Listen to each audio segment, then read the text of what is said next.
করেছেন। তো এটা আপনাদের কীরকম লাগছে? এটা কিন্তু জাস্ট একটা পাতার গাছ। এটা আমার কাছে তো খুবই ভালো লাগছে, তাই আমি আপনাদেরকে দেখাচ্ছি। তো দেখুন গাছে কীরকম মুকুল এসছে। তা এই গাছটা কিন্তু আমার মায়ের হাতের তৈরি।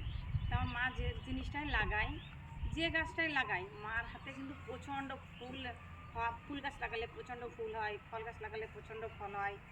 যে কোনো গাছ লাগায় না কেন প্রচণ্ড কিন্তু হয় মায়ের হাতে। তো মায়ের হাতে কিন্তু খুব জাদু আছে। তো আপনারা অতি অবশ্যই কিন্তু পয়লা বৈশাখে চলে আসবেন আম খাবার জন্য। জানি না কতটা হবে, কতটা থাকবে, কারণ ঝড় রয়েছে সামনে, ঝড়ে পড়ে যাবে। তবুও কিন্তু আপনারা আসবেন, অতি অবশ্যই কিন্তু আপনাদের আমন্ত্রণ আগাম করে রাখলাম।